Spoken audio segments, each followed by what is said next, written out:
My involvement with the Black Studies program goes back, well, really basically 50 years. So when we got here as students and we were trying to figure out our place at this university to make sure we had a voice, we collaborated, presented our president at the time, who was Dr. Harold Anderson, with a list of what we called our demands. And one of those was Black Studies. And so we felt it was going to be really critical to have a Black Studies program here where you could have a collective of all the cultural, arts, historical things in a curriculum so that it now becomes an academic study. And we thought it was critical enough that it become part of the DNA of the academic program here at Cleveland State University. But we had a colleague, an associate in Carl Stokes' administration. When we were presenting those demands to Harold Anderson, he said to us, if you really get stuck, I will bring the mayor in on it. So we knew our ace in the hole was Carl Stokes himself. I do have to credit the university that they, at that time, even in the 60s, felt that these were some of the portals that needed to be established here at Cleveland State University.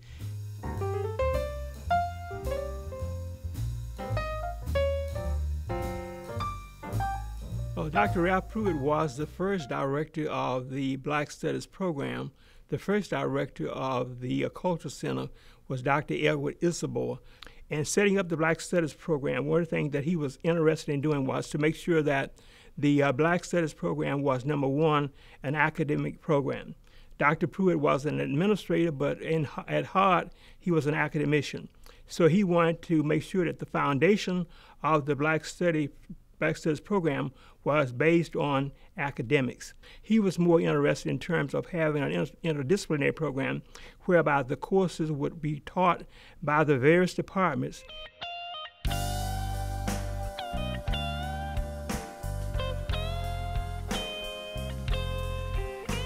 The history of Black Studies being established in 1969 followed with the Afro-American Cultural Center being established that next year, 1970, and the legacy being passed down to Professor Curtis Wilson allowed the connection of the Black Studies academic program and the African American Cultural Center to even continue to this day. As I reflect upon the memory of Professor Wilson, it leads into also Dr. Howard A. Mims, who hired me.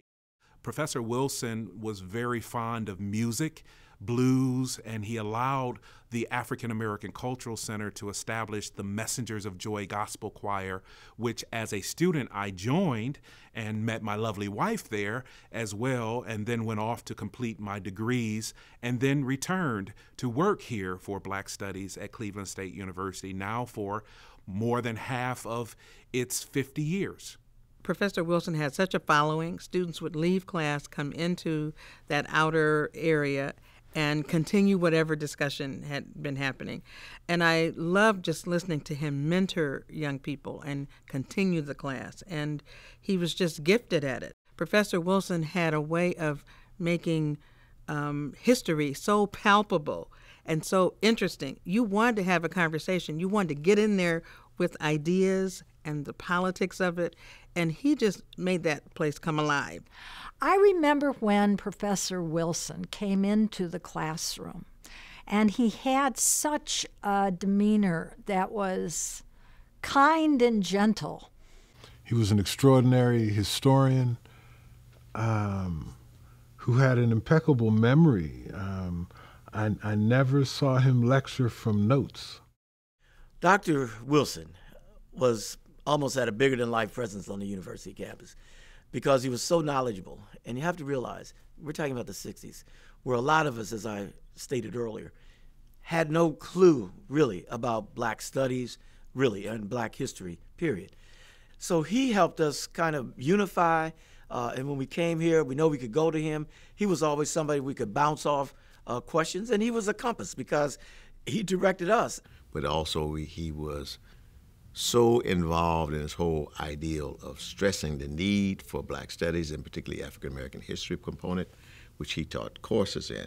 We believed in the connection between the community and the classroom, higher education. And Curtis taught history. He taught black history. So the history of the civil rights movement was in our lap when the Atlanta child murders were happening. And so we actually had a march down Euclid Avenue, students, faculty, staff, community members. And it was a really important opportunity for students to put into practice what they had been learning, and for us to be in the march with them, not sending them to the march, but being in the march with them. Professor Wilson, I was there, other members of the faculty and staff, and that was a very important moment of demonstrating our commitment to social change and social justice.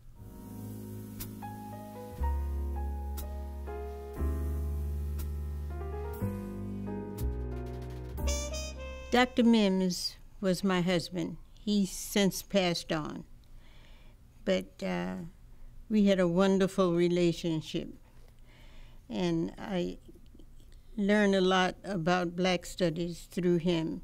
He didn't talk about it much at home.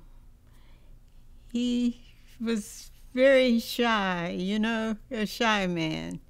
He always had that motivation to make a difference, however small or behind the scenes. He was not the kind of person that felt that he needed to be in front of the camera or that he needed to get credit. Taking Mims' class, being here on the campus of Cleveland State, and that relationship that I had with the Black Studies program really impacted how I saw Black history as a whole. So I learned from Dr. Mims how to temper my own fire, how to pick and choose my battles, because something is always going on.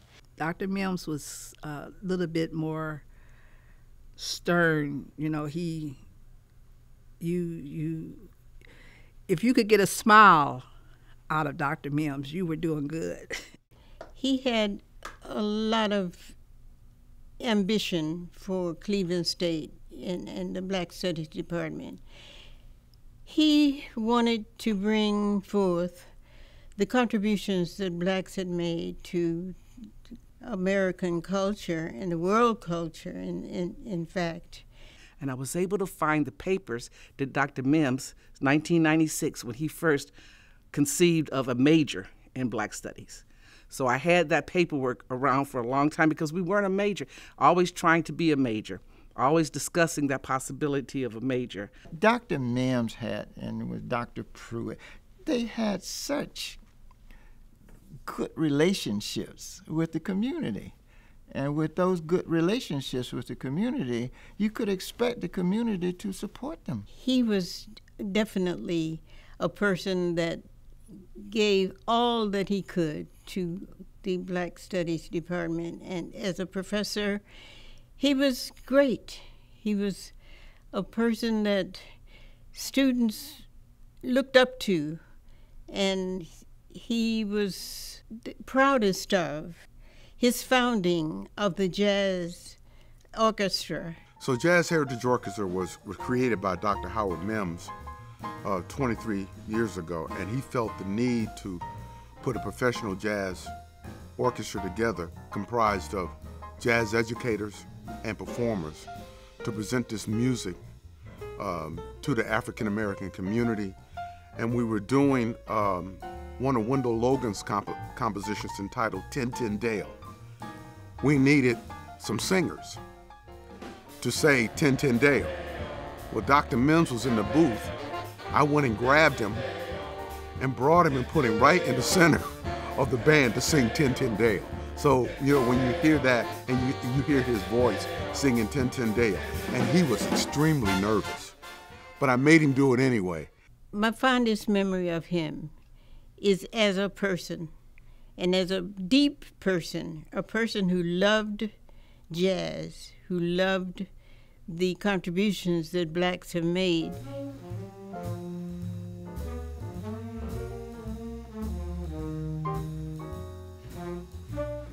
Michael came on and joined our faculty in a tenured professor line just shortly before he finished up the dissertation, I wanted him.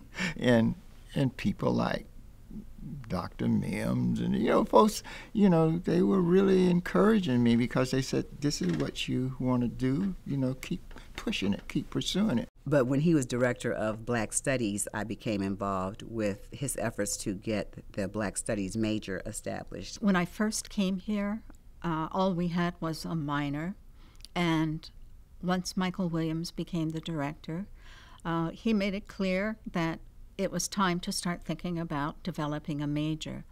And on an informal basis, I worked with him to think about the course offerings that we already had in place and how we might structure a major. On a formal basis, I worked with Michael Williams and Ed McKinney to develop the major as it was presented to the committees for approval and as it was finally approved. Curriculum. You know, I think Michael was very successful with, you know, the department in terms of creating a curriculum for Black Studies. I still have copies of that. As a matter of fact, I was going through stuff recently. I still have the documents that were put together. And that was very, very good because, you know, it was a curriculum, Black Studies, you know, and there was a curriculum where it had goals, objectives, and at the end what students could achieve. He was a very ardent and persistent person when it came to establishing that degree in Black Studies. And as I recall, though, there was not a lot of opposition to it. Having a Black Studies major was very important. The Black Studies program existed for decades before there was actually a major. And the celebration, when that did occur, is something that, you know, I would like to just mention.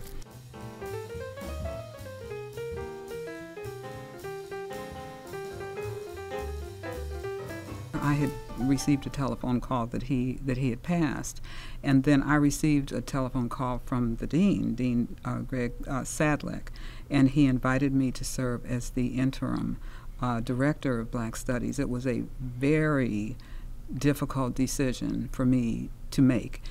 Dr. Williams' shoes were just huge shoes to fill, which I didn't feel that I could, but my decision really had to do with my passion for Cleveland State, my concern about the students who had experienced such a devastating loss of Dr. Williams, and to bring my administrative skills to the department. Priorities of the Black Studies program was to strengthen the academic area. But what we talked about most was the strength, and strength in the diversity of courses that are offered, the strength of the curriculum, the relationship with the departments because it's an interdisciplinary program, and for a director to see that and to see the vision that Black Studies can have into the future.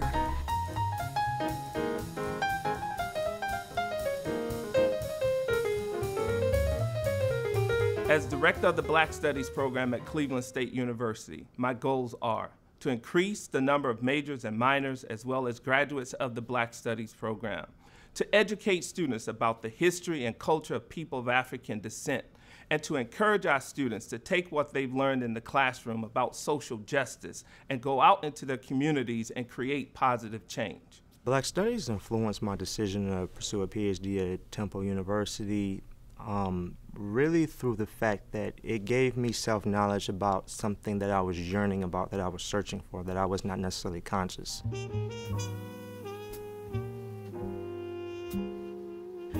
I think it's really important that after 50 years, Black Studies is still here. It says that at Cleveland State it's been valued, that there have been good stewards of the program. We have done many things in the past 50 years, but we have so much more to do, and we all need to join in together to accomplish what the future can bring. I think that he would like to see the progress that is being made in terms of Black studies and Black information and Black culture being appreciated.